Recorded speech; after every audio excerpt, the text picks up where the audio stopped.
Hey everybody, Laura here with Jot and Tittle Vintage Typewriters. Today we're going to look at a 1964 Smith Corona Sterling. This one is so handsome. Love it. Before we go any further, will you give me a like, thumbs up, and will you subscribe to my channel? It really does help. Doesn't cost you a thing, but it does a lot for me. Anyway, here we go. We're going to take a look at the font. I just did a typing sheet. Nice and clean and dark. I love it. Very, very good. This on this one, the exterior is really fantastic, but this is a tutorial so that you can see how to use one, and it's also my review.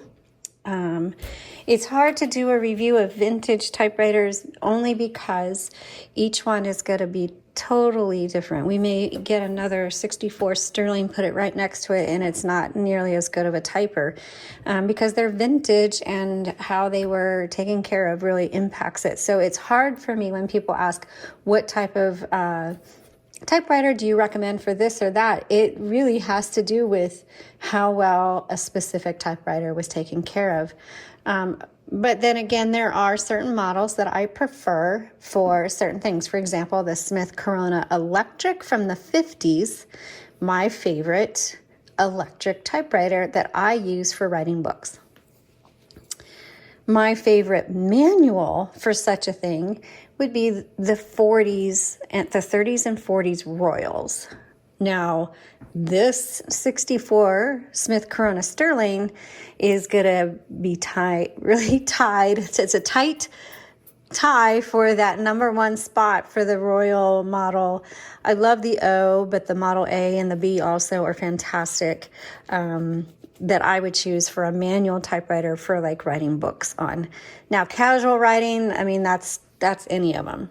Honestly, when you're just a casual writer, you can really flow with any typewriter. But when you're wanting to write a book, you definitely want one that's going to fit your personality. For some people, that's the Olympias, the SM series. For me, I'm not a fan of those only because my fingers really struggle on those keys. But so the smaller Royals I love, and this 60s Smith Corona Sterling I also absolutely love. And we gave one of these to our daughter at our wedding and son-in-law at their wedding a few years ago, and they used it for a guest book. And it's just a sleek, elegant typewriter. Okay, let's take a look at it. All right, first of all, you've got your paper holder right there, and you've got your margins. You just press and drag, press and drag. All right, I'm gonna bring them in.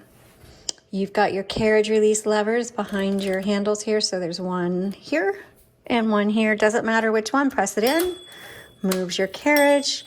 Your carriage will move only as far as you have the margins set. So if I bring these out, carriage will go out further. Okay, I'm gonna bring them back in.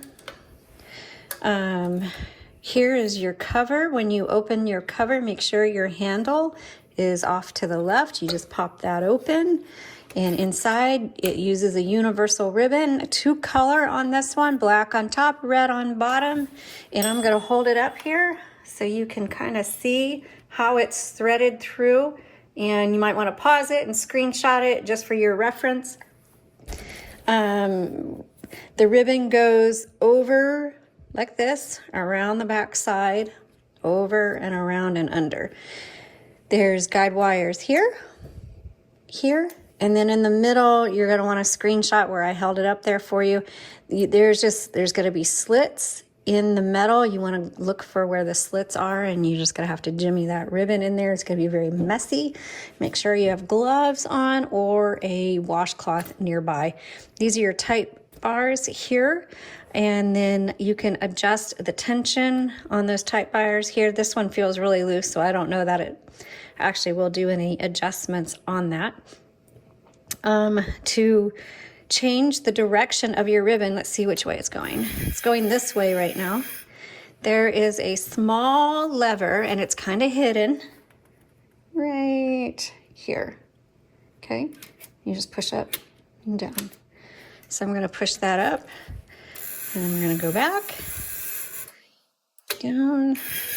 All right. So that's how you reverse the direction of your ribbon. You might hear that some people will say ribbons will auto reverse. Well, ribbons will only auto reverse if they have a grommet on them. And that has to do with the ribbon and not the typewriter. And if you don't know if your ribbon has a grommet or not, it probably doesn't. And that's okay.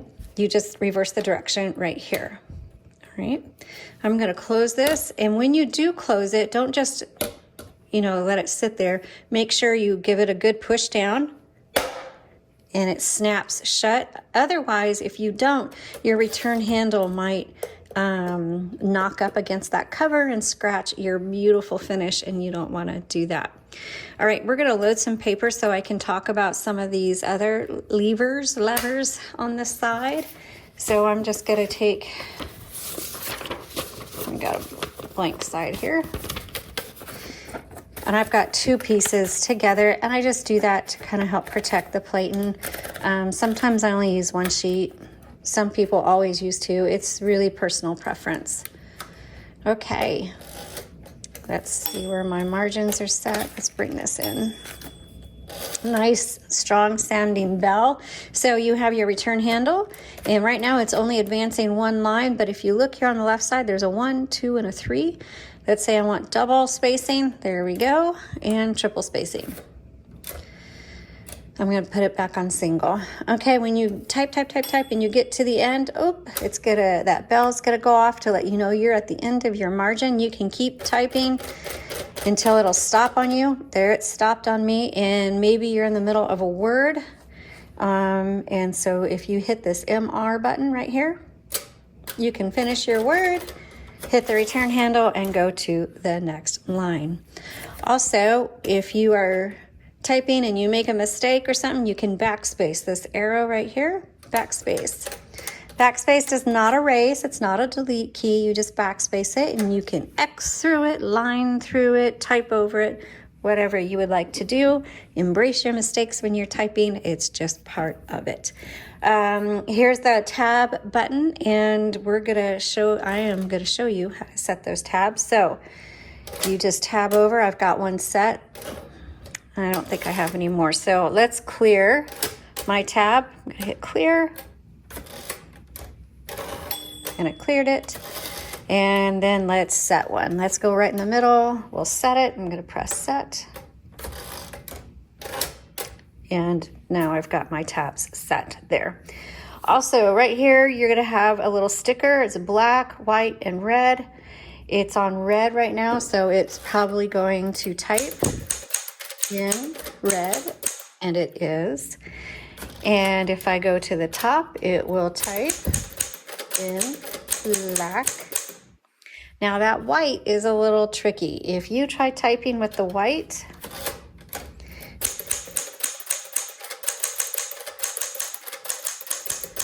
you're not going to see anything because the vibrator isn't pushing the ribbon up. It's a stencil setting.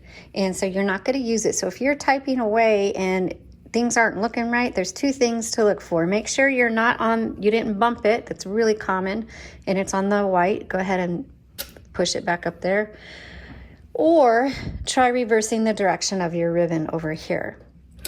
Because when you get to the end of your ribbon, on the spool, it's not the end of the ink, but you'll see the ribbon tighten up, or it's gonna start getting really faded in your typing. That's when you need to reverse the direction of your ribbon and just keep going back and forth. You can reverse the direction on that ribbon lots of times before you need to change out your ribbon. So that is the basics of using a 1964 Smith Corona Sterling. I'm going to lift it up here so you can kind of see it. This is so handsome. I love the shapes and the lines of this. Very modern, quote unquote, very modern looking typewriter. I think it's very handsome. As I said before, my recommendation for a manual writer, for like very active writing, would be a Smith Corona Sterling from like this 1964 model here. All right, thanks for watching. You all have a blessed day.